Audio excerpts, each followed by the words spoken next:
Ladies and gentlemen, welcome back to What Makes You Tick. I'm delighted to welcome my next guest, women's international rugby player, 15s and 7s international player, and player for Munster, Aoife Doyle. Aoife, welcome to the show. How are you? Thank you. I'm great. How are you? Good. Delighted to have you on board. A little bit of background check for everybody as well. Aoife and I have not, well, I've known Aoife since she was a little baba, running around the Rosary Church in Limerick and being a little messer. Aoife's family and my family are like the best of friends. And it's been great and a kind of a privilege for me to watch Aoife obviously blossom into a fantastic young lady, but also then to become such a high-performing athlete and playing at the highest level in rugby. Coming from Limerick, it's I think rugby is kind of in your blood, isn't it? Yeah, definitely. Especially living across the road from Thomond Park, you don't really escape it. Yeah, you have no choice. No choice in the matter. It's and in fairness, you come from a super talented family as well of musicians and singers and absolute heroes in terms of characters. I think being involved in that type of environment all your life, like you ooze happiness, and I'd say that's just been a kind of like an environment that seems to be the kind of the stable diet in your household. Would that be true? Yeah, it's definitely true. Like, since we were children, whatever we wanted to try, whatever we wanted to do, we had the opportunity to do it. And with my two older brothers as well, I just wanted to be like them growing up. So they're both involved in a Piarsaigh. And when I was 4, my dad brought me down, and for a year or two there, I was the only girl involved in the whole club. So I knew kind of from that I was just going to keep up the sport. And even from a music perspective, like from the age of 5, I was playing the recorder, then went on to play the piano, and just sport, music, really anything we wanted to do. Our parents supported us and gave us the opportunity to do it. Yeah, no, it's brilliant, and like I think from my perspective as well, like have a great relationship with your mom and dad and all your siblings and yourself as well, and I think it's one of those ones where we don't see each other every day, but we pick up where we leave off every time we chat. And I think hopefully this Christmas as well we'll be able to do the norm and pop over to your house and say hello and enjoy a few pints. Yeah, is back into swing. Yeah, fingers crossed. Listen, Aoife, I obviously the podcast is called What Makes You Tick, and it's all about trying to understand what people and why people do what they do, right? And the reason I've asked you on is because I'm super impressed with how you've, I suppose, faced a number of different challenges over the years in terms of your career, but also just kind of blossomed in terms of a rugby player. And I suppose when it comes to the different opportunities that were presented to you, you took them with open arms, right? So I'm asking everybody in this season. Obviously, rugby is your profession, and it's you're studying as well to be a primary school teacher, which is amazing. But you were a professional rugby player for a number of years. Why is it that you do what you do? Like, what's the reason you became a rugby player? So, growing up, I was just obsessed with sport. I was obsessed with being with the boys, playing with the boys. And when I started playing, like, there was no structures in place for women. And I don't know if it's a good thing or a bad thing to say it, but it just didn't bother me. And if it stayed like that, I didn't care because I was playing and I was enjoying it. And I always remember when I was playing for Shannon, we were in the clubhouse and they brought Joy Neville down to give us a talk. And she was asking at the end, did anyone have any questions? And I put my hand up and I was just like, do you get paid? And she started roaring, laughing. And she was like, absolutely not. We don't get paid. And she was like, do you still want to play? And I was like, yeah, of course. Like, I just didn't care.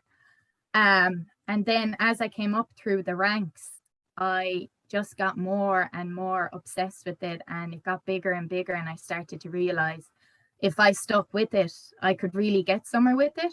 Like when I first started playing, the talk of a contract and being a professional, Irish sevens player was so out of reach that I didn't even know I was striving for that at the time.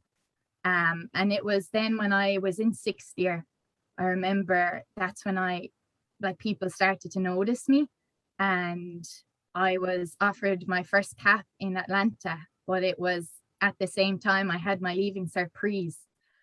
And I remember all my friends going, "Oh, what's going on? You're going playing for Ireland. We're doing our leaving cert." And I was like, listen, if I have this opportunity, I'm going to take it. And I knew my dad was going to back me 100%. And I knew we'd have to work on my mother a little bit, because it was just so unheard of that someone 17 years of age was going to be taken out of school and miss their exams and play across the world. And then I just love it. I don't really know. What was that experience like what was that experience like when you got the call and then happened, at 17, some people had never even left the country, let alone you were going over to Atlanta to play. What was that kind of feeling like? It was a bit surreal. I remember my head coach ringing my parents being like, what's the name of the secondary school Aoife's in? I'm going to come down and meet with her principal. And my dad was in the meeting, and I went to Laurel Hill, and the principal's office, if you look straight out of it, there's a huge stairs, and me and three of my friends are at the top of that stairs looking through the glass being like, what's being said? Am I going to be allowed go? All of this. And I remember before I went as well, we had a big party in our local pub, JJ Bowles's. And my brother had organized this book where everyone that came would write something into the book for me to look at. And my dad wanted me to just keep an account of my travels and how I was getting on, and just to have fun and enjoy it. And I read that book recently when I knew I'd be coming on here with you, because I still have it. And Damien, my brother-in-law, his father was like, "You're absolutely amazing. Just have fun," because it was so overwhelming when I got there to be at the World Series, playing New Zealand, Australia. Our first game, we were beaten 50-0 by England. And I remember being like, what am I doing here? Because it was just a shock. But then as it went on, I was like, this is amazing.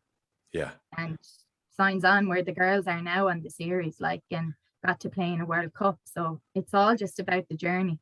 So that's absolutely incredible that you still have that. I still have that memory book and the fact that you got to read it. I'm sure you went down a bit of memory lane reading some of the messages. What was that like? And it was great, and I documented every day over there as well. So even seeing how I've changed from being a teenager to now, and if I was at a tournament now, how I would prepare compared to what I was writing in my little book of what I was doing. So it's just a great thing to have. I don't know if you saw Dan Carter's recent post on Instagram, but he found one of his old books where he wrote down different messages and feelings, and his big thing was about enjoyment as well. That was the big point, was to obviously know your role, do your job, but enjoy it, so even at all aspects of sport, I think whether you're at the very, very top or you're just starting off or you're playing for fun, it's all about enjoyment, right? All about enjoyment, and also documenting it like that, because there's some matches and tournaments that I blanked and I can't even remember, because it does, the years blur into one. So really enjoy it.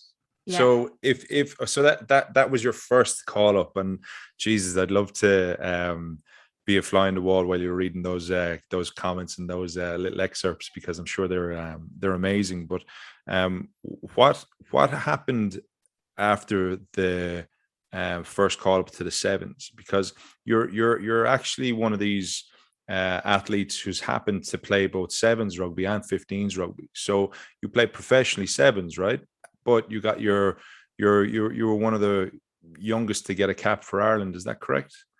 Yeah. In the 15s. So after my first cap with the sevens was a back-to-back tournament. So we did Atlanta and Sao Paulo together. And then after that, it was kind of like, okay, Aoife goes back now and does her leaving cert. So I left for a couple of months and I went back to Limerick and did my leaving cert. And then a month after that, I moved up to Dublin I signed a contract with the sevens. and I kind of settled up there. But soon after that, I was training away with the 15 squad before I was brought into the sevens, and it was kind of a decision what was best for me at the time, because at that age, sevens was where, you know, the contracts were, it was the Olympics and it was professional. But I just happened to be thrust into the Six Nations that year. I think it was Hannah Tyrrell picked up an injury, and I was actually in bed one day getting ready to go to training, and I got a call it was 2 days before the match, and they said there's been an injury and we need you to come into camp. And I remember being like, I can't drive, I've no one to bring me. And they were like, can you be here or not? So I was like, okay. And one of the girls, Katie Fitzhenry, she drove out from camp to pick me up and brought me out to the girls. And yeah, 2-3 days later, I got my first cap against France. And I started on the wing, and it was just incredible. Like, yeah, I was 18, so very, very young, and we were playing in Ashburn. Yeah. And that was the game that the lights went out 3 times. So definitely not forgetting my first cap. No, and it's incredible, because obviously sevens rugby is so different to 15s, right? So your sevens cap is over in Atlanta, away from home, in a completely different environment, whereas your 15s cap is at home in Ireland, albeit with electricity faults, right? But family around you, lashing rain, but in an environment that's familiar to you, right? Totally familiar to me. And even the players that I was playing with, like Niamh Briggs was our full back, and she completely brought me on through the underage setup and through the Munster senior squad too. So like in that sense, I felt comfortable and it was great. But just the same with my experiences, my 2 first caps, it was just out of the blue, and this amazing thing that happened, which I'm glad it did. Yeah. Because I was just thrown into it, and I had to. And it was a super tournament, wasn't it? Because you guys went on to win it, right? Won it, yeah, and I have my gold medal at home. My pride and joy. What a start to your international career. It's like this is easy, guys. You know, it's fine. What's the big hub? Like I may as well retire now. You know, what else is there to do? Yeah. Finish on the top. So little did I know. Well, that's the thing. So like your career, so that's you were 17 when you got your first cap, obviously for sevens, right? And you got thrusted into the international world or environment, right? Albeit sevens and then onto 15s. But talk to me about your journey since then, you know, because I'd love to understand actually, do you know what? Maybe we'll go on to that a little bit later on. I'd love to know who's the biggest influence in your life to date, and why?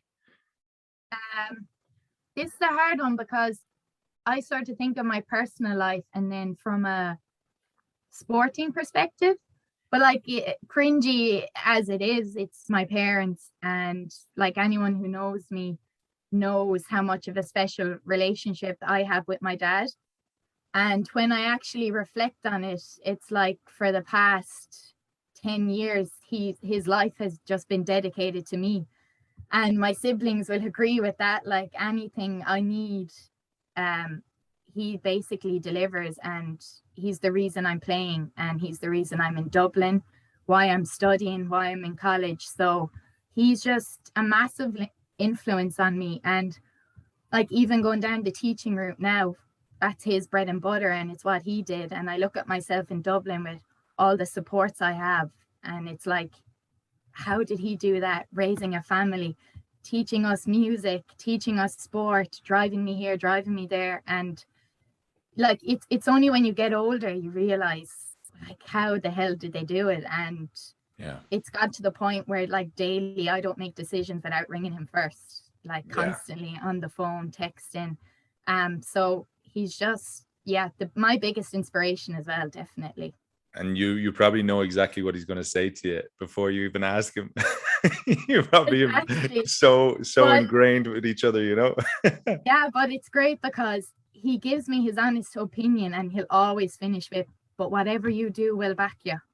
So Love like that. he always finishes with that. So You can't ask any more in terms of, obviously, as a parent.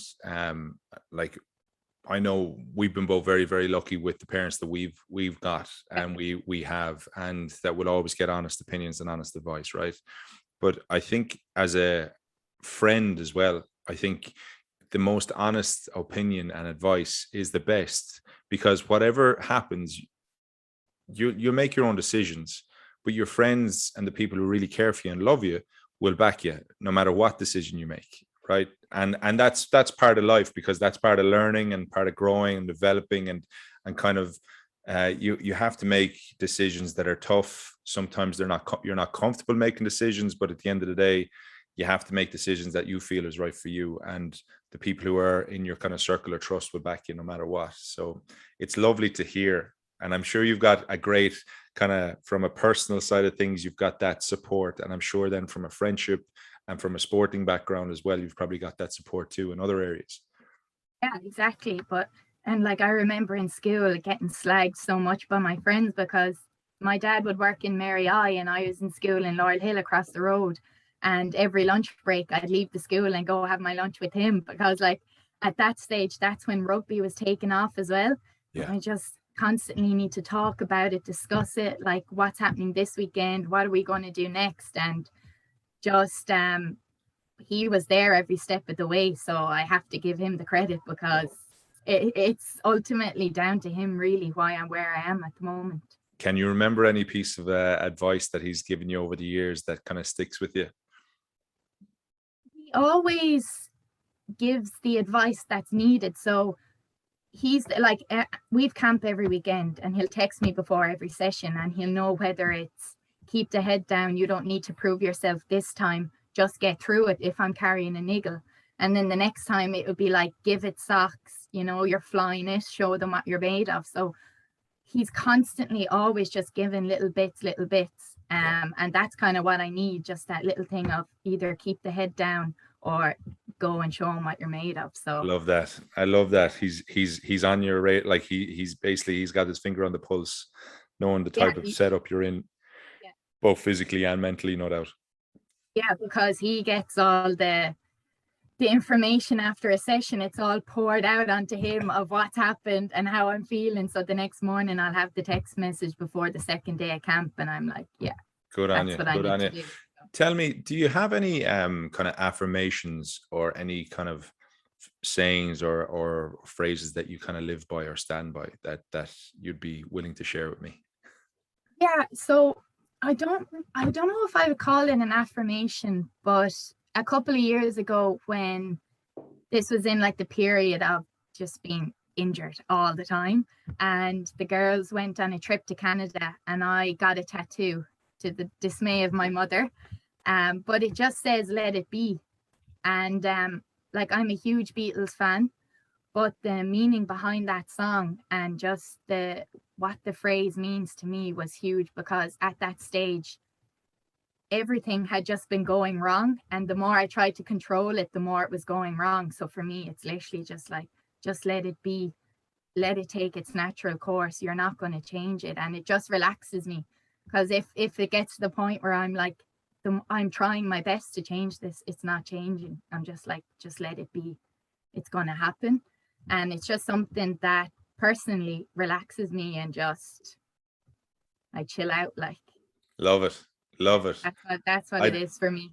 I love that. I think like it kind of touches on a number of areas of your life, right? So you've got music has been a massive part of your life, and the fact that you're a Beatles fan, but as a phrase, I think a lot more people, if they took that on board, I think they probably would have a more stressless life and remove the anxiety and remove the kind of the worries that we always look at, and find that if you can't control things, a lot of people don't know how to sit with that, right?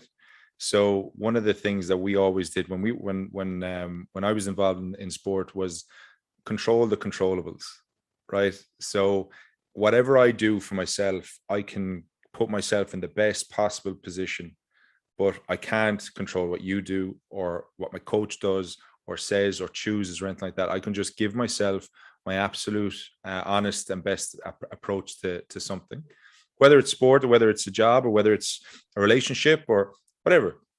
But if you can look in the mirror, after you've done what you've needed to do, let the rest just happen. Yeah, you can't worry about it. No, yeah, like you drive yourself insane. You would, wouldn't you? Yeah, completely. And yeah, like I'd be a bit of a worrier and an overthinker, and sometimes to my detriment, right? So sometimes I'm lying in bed and I'm like, oh my God, oh my God, oh my God, oh my God, and thinking about all these different things. And I have all these different kind of tools in my toolbox to kind of figure out in terms of meditation, that type of thing, breathing and stuff. But sometimes it takes control or it takes over. But when I wake up the next day, I kind of wake up and I'm like, actually, you know, today's going to be okay. Today's going to be fine. Let's have a go at today and just give it your best shot. It's crazy how at night it seems 20 times worse, and then you wake up and you're like, it's actually going to be fine. Exactly. Yeah. So it actually leads us on nicely to, I suppose you spoke about injuries there, and what I'd love to understand is, like, can you recall times in your life where you faced your biggest challenge? Right now, it may be in sport, it may be in something else, but can you maybe talk to us about one or two of those times and how you actually overcame them? Yeah. So as I was saying, when I was so young, my career got off to a great start and I got my caps and it was all going great. And then I was just plagued with injury. Like there was 2 years there where I just didn't play. And when you're so young as well, you're kind of like, I'm missing out. And like, these are the years where I'm going to improve and I'm going to push on, and I'm kind of missing out on all of this. And there was definitely very, very dark times because like I was away from my family and I was living in a house with other sevens athletes who were just thriving. And every month they'd go on trips and I was left in this huge house by myself, rehabbing constantly. And then it was kind of the running joke in the place, be like, if you training today? Oh no, like, why did I ask? Because I was never training, I was never playing. And it just went on and on and on. And then it got to the point where like you start thinking, why is it constantly me? And then it would get into my personal life where like I wouldn't travel home at a weekend because I thought, oh, if I sit on a bus, I might be stiff for Monday. If I go to the cinema, maybe I'll be stiff for training. And it was the paranoia that everything I was doing was the cause of my injuries. Because I was so young at the time and I couldn't understand it. And it took a lot of time and a lot of years to like figure out my body, and for me to sit down with physios, everyone, and like just figure out what are we going to do. So that it's something that went on for years and kind of taints my view of sevens. When I look back on it, there's always that little bit of that was a hard time and that was a bad time. But I suppose I came out of the other end of it. I took a lot of time out of the game to get right, and I ended up going to the Sevens World Cup, and that was kind of my peak. Like, had my parents in San Francisco that year, made every leg of the series, just felt good. And that, like, after that I did retire from the game, but it was kind of the satisfaction of going, well, I got through it all. And even now I'm like, how I can play and how I can train, and I'm okay. But it definitely mentally just makes you constantly overthink, paranoid, and just a lot of times wanted to give up. But your love of the game just makes you want to like keep trying to play. Yeah. Like retiring at 21 years of age, I'm just like, what was the point of all those years if I'm just going to walk away from it? Yeah. And did that go through your head? Oh yeah, massively. Yeah. Like I was very hard to be around because when I would travel to Limerick, I was coming off the back of a week of just being alone all the time, rehabbing. Like when people are out in the pitch, I'd be in with the physio. And when I'd be in the gym, they'd be there at different times. So I was never really with people. And then I was coming home in that bad form, bad mood.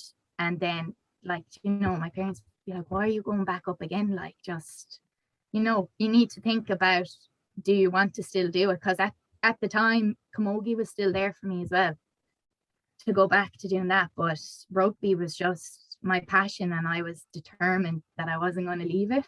So tell me, just talk a little bit about that, because I think you said you spent 2 years being injured, basically, and obviously learning about your body as well, and learning what worked for you and what didn't work for you. But all in all, kind of worried about what am I doing now that's going to affect me tomorrow? So you wouldn't do things, and you kind of maybe deprive yourself of kind of really important or fun or loving situations, right? So talk about the injuries, the type of injuries that you were getting, and how you managed to get through the injuries to find that you were getting another injury, and then the mental challenge of fighting again to come back. So it's kind of hard to explain. Like, the best I can kind of say it is I've a very, very unusual body. Like, my back is a lot longer than the normal person's back. Like, my vertebrae, I've no curve in my lower spine, but I stand in a very arched position, which contradicts it. So there's just constant pressure in my lower back. And obviously when I'm like 19, 20, I'm not understanding these things, because day to day I feel fine, and I'm training, and I train fantastic on a Monday. And then when I come in on Tuesday, that load has been too much for me. And when I try and do it again, it's like something knocks off. So it was always in my quads. I kept thinking, oh, I've torn my quad. And as the years kind of went on, we realized, no, it's coming from my back, and it's all this neural pain. And then I went to a back clinic, Dublin back clinic, to a guy called Liam, who I say just transformed my life. Like, he was incredible. And he, at this stage now, it's the years that are getting mixed up, but at this stage I was kind of playing, but I was still couldn't handle the load. And when I went to him, he was like, how are you an athlete? Like, he's so brutally honest. He was like, how are you an athlete? Like, you shouldn't be playing like this. And I was kind of like, oh, I've always played with these aches or pains or whatever. And he was like, I need to treat you as someone who's just post back surgery. He was like, that's how bad you are. So he took me for 2 to 3 months, and I was out of the program. He was like, no one else is interfering with you. You're doing nothing else but staying with me. And it was like an eye-opener again of sitting on these machines, and had elderly people all around me who have just had hip replacements or like back surgery. And he was like, this is how bad you are. But he got me through it, and we came up with a plan where it would be like, the girls would have a double pitch on a Monday, Tuesday. Aoife would just do one pitch. Okay. And then day off Wednesday. If they had gym Thursday, I might skip that and do it on a Friday. So it was just all about loading and having to accept that I couldn't do what everyone else was doing. Because in my head, I was like, these girls are training twice a day. I can train 3 times a day. And it was like, do you want to do that, or do you want to be fit and healthy and be able to play?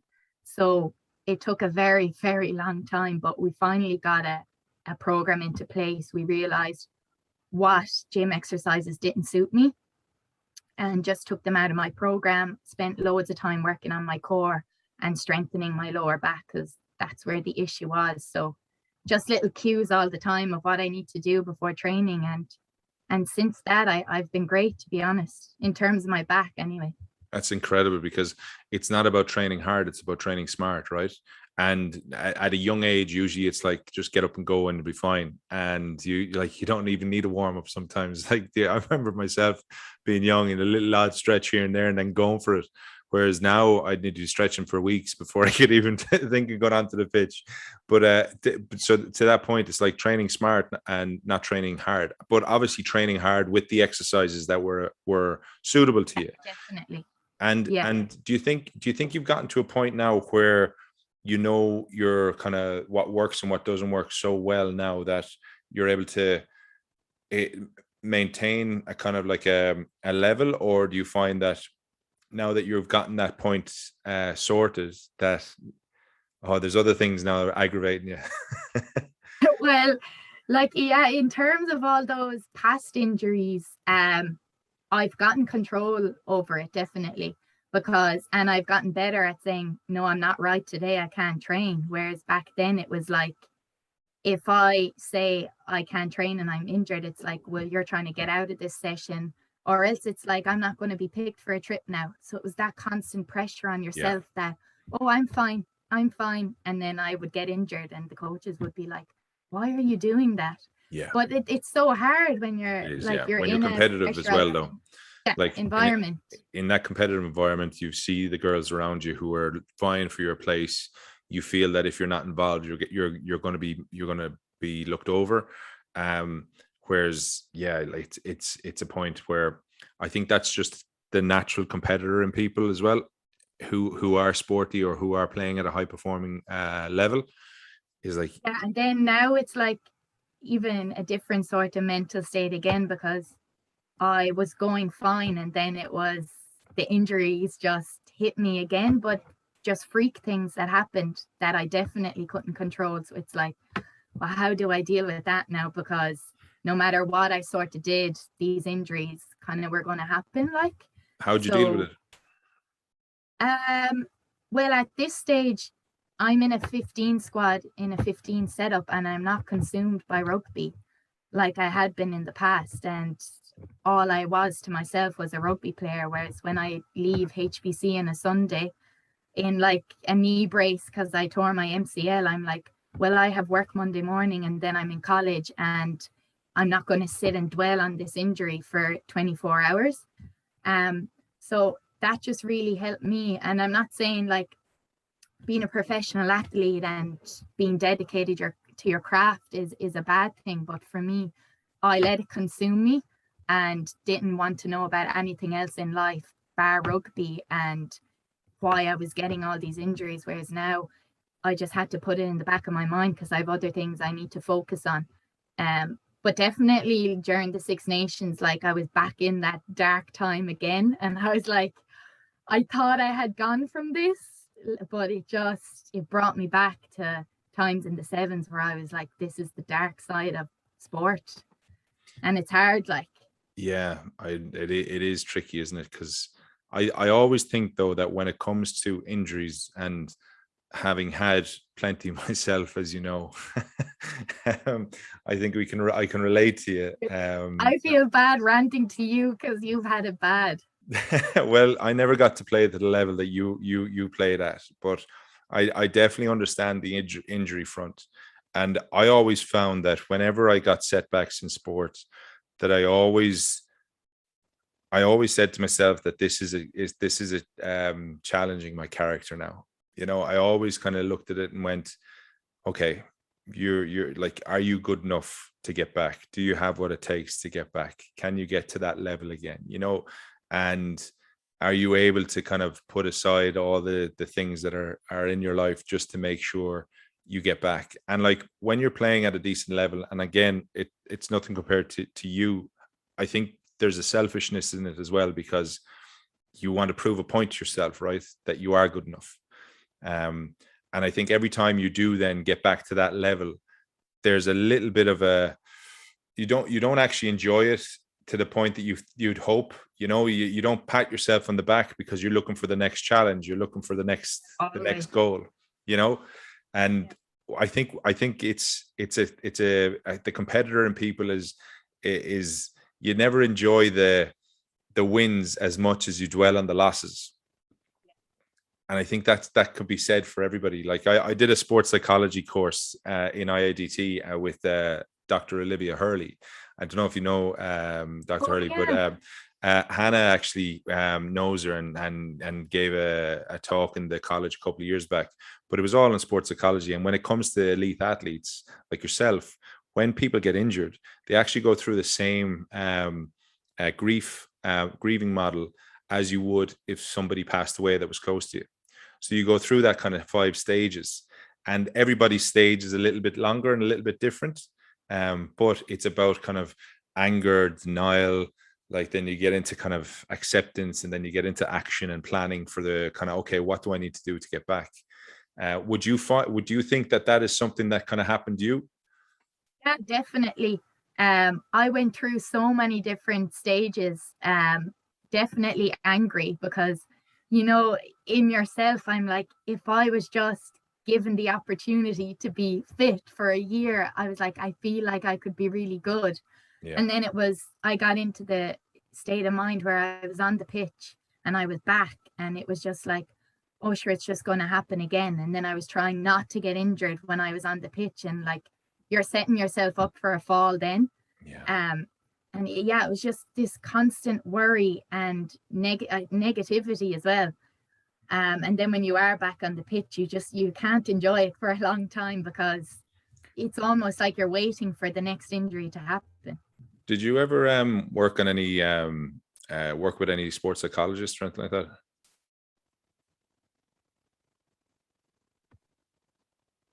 I lost you there. Did you ever? Yeah, I was like, you're gone. Did you ever work with any sports psychologists? No, never. Or was it ever promoted or anything like that? No.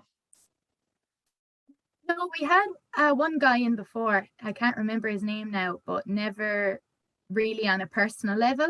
Yeah. It's kind of as a team, what goals you have, what kind of like what you want to be seen as a team, but never like on a personal level.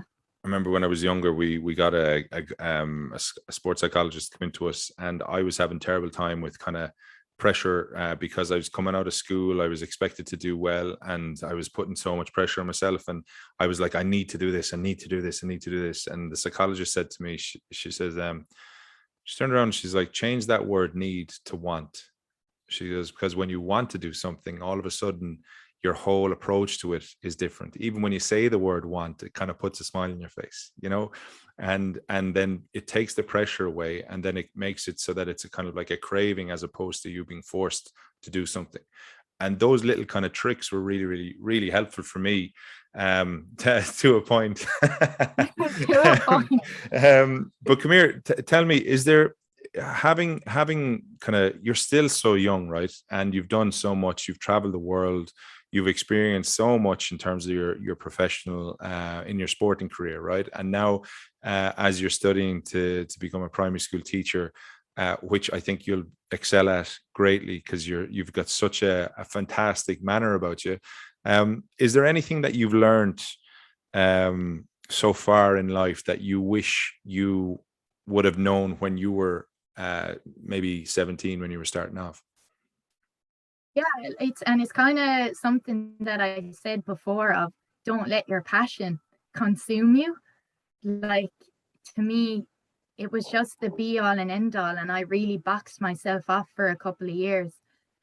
Like, I was living in Dublin, I never went outside the door, like never explored the place because I just wanted rugby so much. And even the company I kept was like, why would I hang around with people outside of the squad? Like, they don't understand what we're about or what we want to do. Like, what's the point? And now that I'm in college and I have a job, and like my whole perspective has just changed, and I'm like, what a waste. Like, there's no need to do that.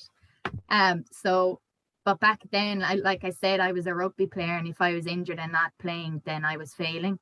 Whereas now I'm like, I'm an aunt, I'm a friend, like I'm still a rugby player, I'm going to be a teacher. And I just think when you're so young, you don't realize how much is actually out there and how much you can do at the one time. It doesn't have to be all or nothing with one thing or your craft. Like, just because you're interested in things doesn't mean you're not dedicated. So I just wished I hadn't boxed myself off so much from other things. But it's lovely that you can share that now with your nieces and nephews and all that stuff, and actually get to a point where like it's kind of like when it comes to nutrition, right? Don't eat just the one type of food, you know, have a balanced, varied diet, right? So, and I know as an athlete, you would have been told that, right? So it's to have as many different kind of forms of nutrition that are real foods to give you the kind of help you perform the best you can. And I think that's the same when it comes to life, right? To not have all your eggs in one basket, especially when you're learning, to kind of get to a point where you have a number of things that give you different types of stimulus for different reasons. Whether one is sport, another one could be cooking, another one could be whatever, swimming, all these different things that just give you a different perspective of life, or looking at life through a different lens. And they tell you that, when you're starting into it. But I had such a tunnel vision, and I had a great group of friends, but we all just happened to be the same. And on our days off, we were sitting in the house or still sitting at the training grounds, just waiting to be in the next day. And it was like, you don't need to be like that. You can still enjoy your life, but be dedicated to your sport as well. So yeah, it's gas. I remember driving past the Aviva Stadium a couple of times, and I'd see you going in for training and beeping at you. So in IRFU gear. Yeah. Spot the IRFU girl. But so I think what I'm kind of taking out of this whole kind of conversation, discussion, and is that it's important to have balance in your life, through friendships, through activities, through work, through sport, to get all these different experiences so that you can then mold the things around your life that make you happy, right? 4 or 5 years ago, I wouldn't have done this podcast. I'd be like, no, I wouldn't be able to do this. And even being in college and a year of college down, I can't believe it, because outside of the program, I just didn't know how to be a normal human being, and I would never want to do anything like this. I'm like, oh no, I didn't have the confidence. Whereas now I'm just I feel like I'm just relaxed in myself and allowing myself to just do so many different things. Well, I think what's great is that it's, if this, I remember asking you to do this, and you said to me, sure, why do you want to talk to me?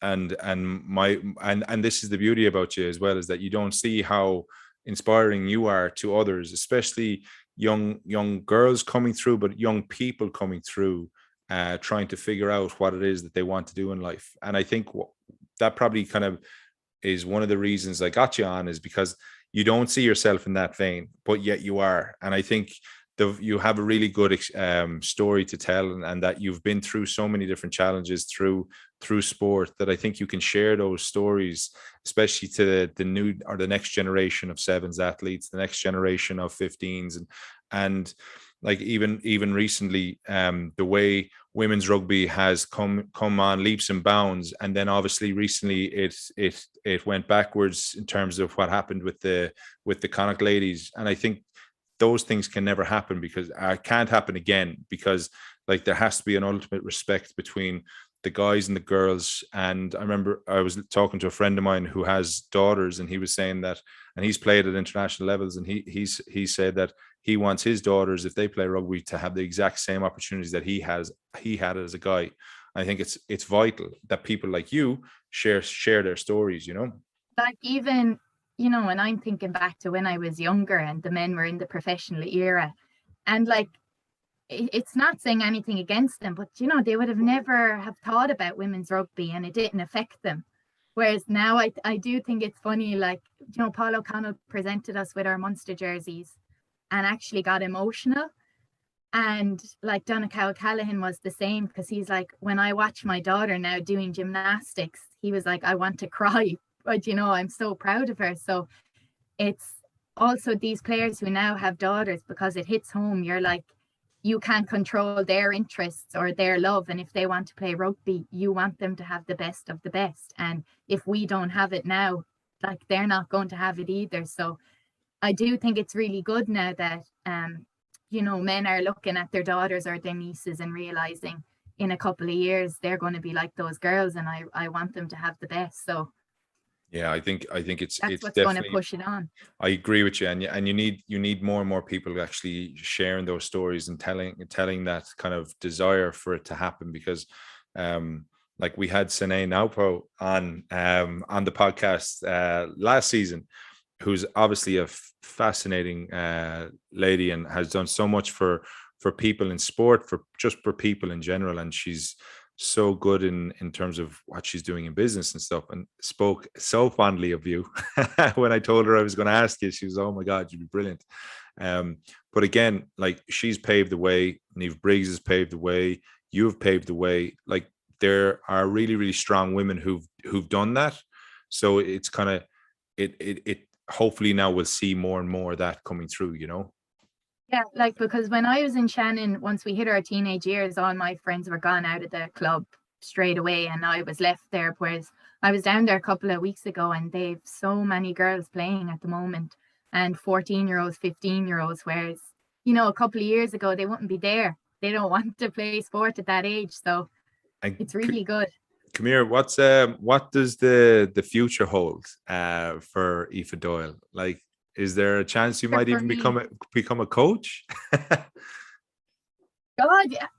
Like, I would, the dream for me would be teaching in a primary school and coaching all the children there after school also, because I can remember my coaches, my basketball coach in primary school. Like, all these people play a huge role in your life that, and you don't even realize. um like, so sport wise, for me, a World Cup is very much the primary goal at the moment for me, for us as a squad. And then my other path that I'm on is a primary teacher, and I'm just very, very focused on getting that degree at the moment. And from then on, just hopefully teaching and playing at the same time. That would be, that's the dream at the moment, if the body holds up. Oh, it will. Listen, you've done so well now to learn so much about it. I think anybody listening to you and hearing your story, there's so much you can take out of it, but you do it with such a smile. You always smile. That's the one thing I'll always take away from chatting with you. When you're talking, you just smile all the time. It's a pleasure. And I think even with the down times and the tough times, you seem to come out with a kind of like an optimistic and positive view on life and on the future. And I think the future is bright for you. And I wish you all the best. And you know, you've got your support and my support and my whole family support. No matter Always. what you do. Yeah, always, Yeah. always is true. So Aoife Doyle, thank you so much for taking the time. And yeah, I look forward to, I'll put all the bits and pieces into the show notes. I'm sure people would like to get in touch. I'll maybe share your Instagram if you want. Yeah, sure. And then yeah, listen, thank you so much for taking the time.